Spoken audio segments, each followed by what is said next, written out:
All right, TJ Leach here.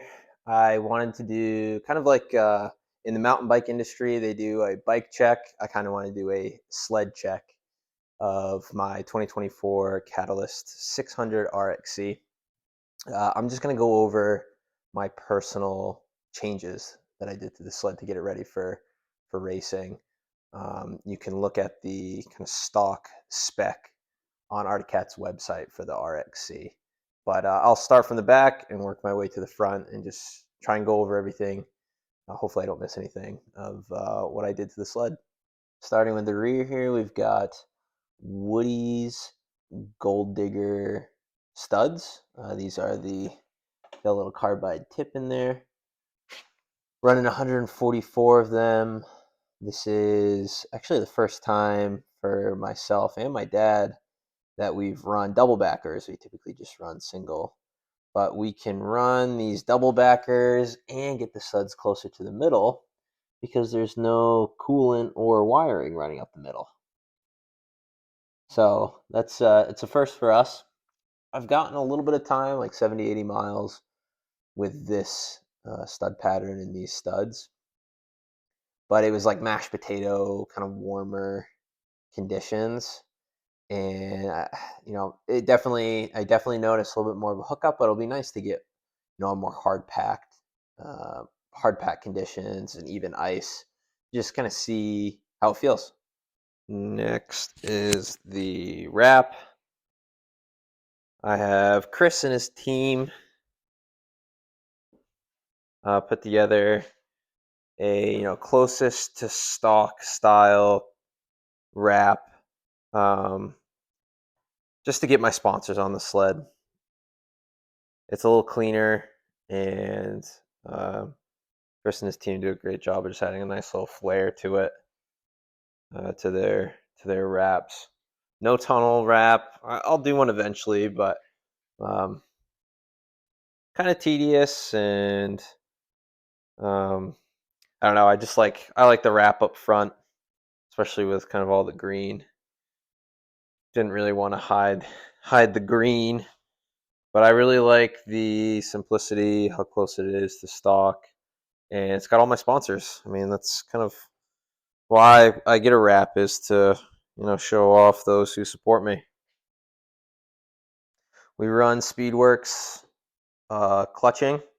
I'm not going to really go into that because clutching's super super secret. But last year we used Speedworks clutch kits, and yeah, that's all I'm going to say about that.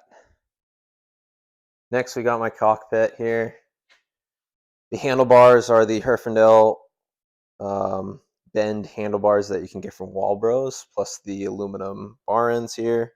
I've got the angled Snow Pro lever from Cat. The controls are all stock.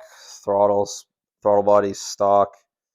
The handguards we pretty much just passed from sled to sled. I think we've had these for the past 4 or 5 years. They're like the Articat brand of rocks handguards.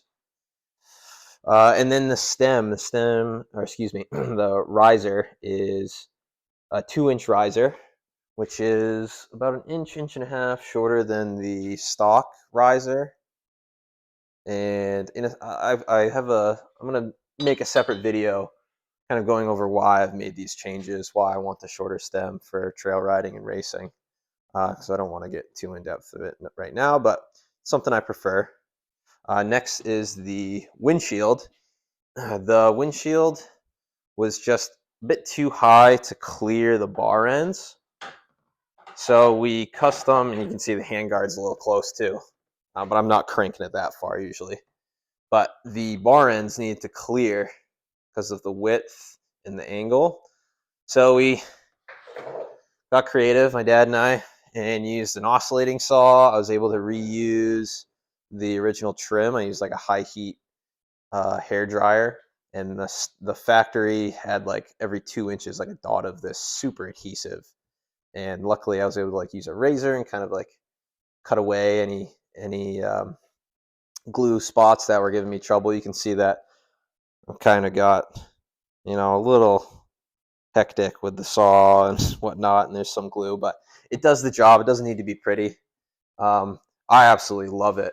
I've had some cold days of riding so far, and man, it's way better than that tiny little fly screen that comes stock on it. I have a mid height one, I think, coming soon. That'll be great for uh, warmer days. The King of the Mountain Hill climb at Saddleback. That'll be great for that. Yeah, and I noticed I like the width too. There'll be days where I'll run no handguards, where it might be a little bit warmer, and my hands will be just fine hiding behind those edges. But it's nice when I'm leaning, since the sled's so narrow. When I'm leaning, I can feel the wind deflecting around the edges here, so that's why we kept those. Next is the skis. Always, always, always going with C&A Pro Skis. We've been running the XPT for a while now. Apparently, it's the least aggressive out of the three recommended trail skis: the RZ, the XCS, and the XPT. But I think they're plenty aggressive. They've got a good width to them. They're tapered in the rear to prevent any kickback from steering. They've got a good edge to help with cornering. I feel like if you go more aggressive for 100 or 125, 150 mile track in most snow conditions, you get pretty worn out. To each their own. I am going to test out the XCS and the RZs on the Catalyst. So I'll have a separate video for that coming this winter. And I'm curious, this thing steers really easily with the new design. So I'm curious to see how this does with XCS. We've been just pulling the limiter up to get a little bit more ski pressure, and it'll be nice to let some more track out for more rough terrain, and still be able to have more aggressive steering with the XCS. All right, lastly, to finish off, we've got the floats up front that I had Eric Safarth from Shock Tech. He built these for me. I actually just got them in the mail today and threw them on tonight. Really excited to put some miles on these and do some testing. I've always found that I'm bottoming out my coil shocks, and there are ways you can get more progressive springs, or there's certain ways, certain devices that you can add to help coils, shocks not bottom out. I mean, you see a ton of snowcross guys use them, so there's something to it. But I like the high adjustability factor of these. Bottom out control, high and low speed compression, lots of rebound, and then you can kind of set your ride height on the fly rather than having to get tools out. You can just hook up a pump and pump it.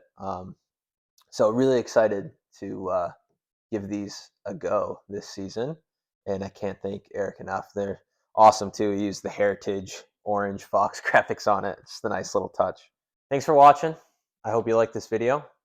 I love this sled. It's super fun to ride.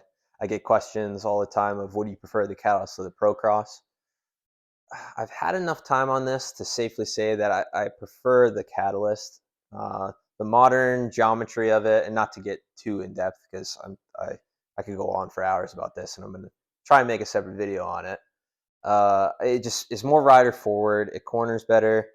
It feels more progressive, even with the all stock suspension. Just playing around with settings that I can change on the fly. It's super fun to ride. Anyone, if anyone were to pick one of these up, it's stiff, but it's super light and really playful, which is kind of what you want for tight trails, especially up in New England. If you're out, in northern Maine and you're just bombing, railroad beds, you're definitely going to run out of horsepower with this. Luckily, the 858 is coming out. And I'm already hearing there's been tons of pre-orders on that. So that's an 858 in this. Oh my goodness. And it would do well, off trail a little bit, especially with the Cobra track. So really excited to see those come out. But let me know again if you want me to dive into anything more uh, that's interesting to you. But yeah, thanks for watching.